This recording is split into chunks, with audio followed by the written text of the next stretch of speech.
Bienvenue dans cette nouvelle édition du Non-Stop Info. Au sommaire, la République démocratique du Congo célèbre ce mardi le 55e anniversaire de son indépendance. Plusieurs manifestations culturelles et politiques sont prévues. Le président Joseph Kabila assistera à un défilé militaire à Matadi, le chef-lieu du Congo central.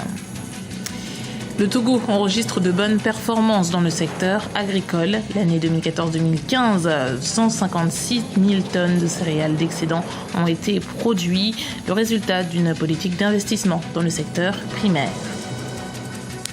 Les transporteurs en grève ce mardi au Cameroun, ils réclament plus de garanties pour la sécurité de leurs convois, particulièrement sur les axes routiers qui les relient à la Centrafrique. Mais d'abord, en République démocratique du Congo, la voix des évêques s'ajoute à celle de l'opposition sur le calendrier électoral. Pour l'Église catholique, les élections présidentielles et législatives devraient précéder les élections locales. La Commission prévoit actuellement l'inverse, avec des élections locales au mois d'octobre 2015 et un scrutin présidentiel en novembre 2016. Un calendrier trop chargé selon l'opposition et les évêques, pour qui les derniers scrutins devraient être organisés en 2017. On reste en République démocratique du Congo qui célèbre ce mardi le 55e anniversaire de son accession à l'indépendance. L'occasion de faire le point sur les avancées du processus démocratique et sur la situation des droits de l'homme depuis 1960 avec Jean-Célestin Edjanguet, Lisel Siakidimana. 30 juin 1960, 30 juin 2015, il y a 55 ans, jour pour jour, la République démocratique du Congo accédait à la souveraineté nationale et internationale. Le pays situé dans la région des Grands Lacs couvre quelques 2 245 000 km² de superficie pour un peu plus de 70 millions d'habitants, ce qui en fait le plus vaste espace francophone à l'échelle mondiale, disposant par ailleurs des ressources naturelles incontestables, mais qui ne participent pas toujours au bien-être des populations. La situation en général s'est dégradée. Le peu de salaire qui existe ne représente rien. Le taux, si vous voulez, de mortalité a augmenté. Et sur le plan de droits civils et politiques, le droit a effet immédiat. À 55 ans après, c'est pratiquement une situation difficile, exacerbée en matière de droits de l'homme. Le pays a enregistré une croissance économique de plus de 8% en 2014, du fait notamment du dynamisme des industries extractives et manufacturières, de l'agriculture, du commerce et une inflation maîtrisée à 1,2%. Reste que ces bons chiffres tardent à accompagner le climat politique du pays. Sans démocratie, il n'y a pas de développement. Donc il faut toujours avoir une démocratie et avoir donc un pouvoir de contrôle. En contrepoids, l'opposition a tout son rôle à jouer dans une démocratie et sans l'opposition, vous n'avez pas de contrôle.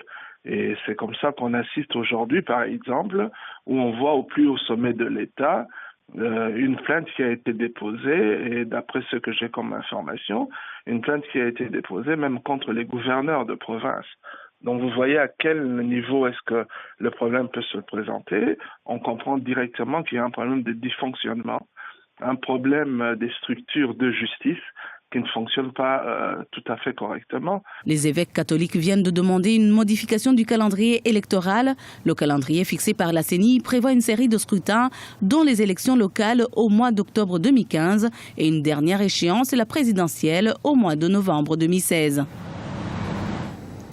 Violence injustifiée, manque de formation, violation des droits élémentaires. Le dernier rapport sur la police sud-africaine est peu élogieux. Le document revenait sur la tuerie de Marikana où des policiers avaient abattu 34 mineurs grévistes en 2012.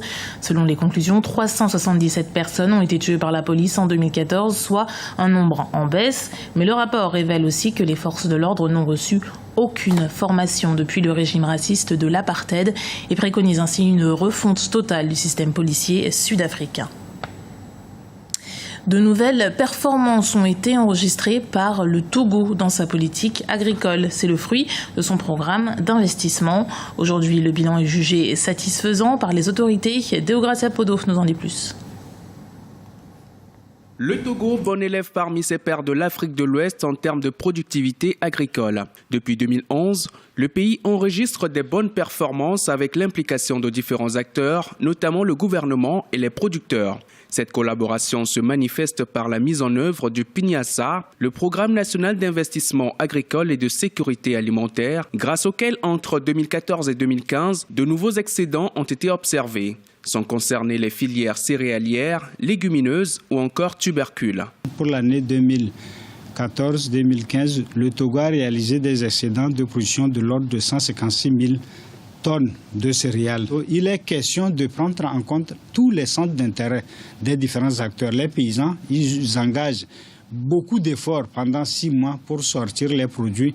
Il est du devoir du gouvernement et surtout du ministère de l'Agriculture de les accompagner depuis le labour jusqu'à la mise en marché de façon à ce qu'ils puissent amortir les charges d'exploitation, mais en même temps tirer des bénéfices pouvant leur permettre d'avoir un cadre de vie beaucoup plus décent. Et parmi les défis majeurs à relever, on évoque la promotion des produits sur les marchés locaux et internationaux ou encore une modernisation du secteur par la mise en place d'une bourse agricole.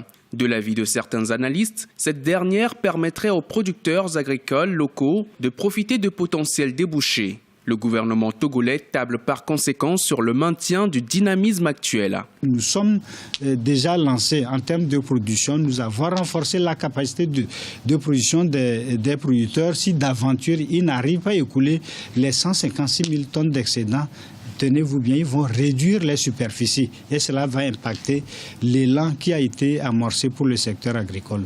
Déjà encouragé dans sa lutte contre l'insécurité alimentaire, le Togo a été pour une seconde fois distingué par la FAO pour ses performances qui pourraient aboutir à un taux de sous-alimentation inférieur à 5% à l'horizon 2020. C'était le 7 juin 2015 à Rome, en Italie, à l'occasion de la tenue de la 39e conférence de l'institution onusienne.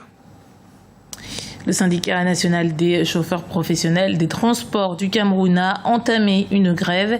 Il réclame au gouvernement camerounais et centrafricain des mesures concrètes pour assurer la sécurité des marchandises qui traversent le corridor de Douala-Bangui ou encore de Garoua-Boulaye. Étant un pays enclavé, l'économie de la République centrafricaine dépend aussi largement de l'extérieur. Lisel Kizimana. Le syndicat national des chauffeurs professionnels des transports du Cameroun est en grève depuis ce lundi 29 juin. Et pour cause, l'insécurité des convois de marchandises sur le corridor Douala-Bangui et Garoua-Boulaye. En un mois, plus de 7 camions ont été vandalisés et 2 autres brûlés. La loi 92/007 du 14 août 1992 de Code du travail stipule que nous avons le droit, après avoir usé de tous les recours possibles au dialogue, on a le droit de gréver. Et même la Convention 87 et la Convention 98. Donc c'est pour ces raisons aujourd'hui que nous avons opté à aller en grève, puisque personne ne veut nous écouter, personne ne veut savoir de quoi on pleure. Et je suis vraiment pas content de dire qu'on va aller à la grève, mais c'est nécessaire, il faut qu'on aille en grève. Plus de 12 000 conducteurs sont concernés par cette grève.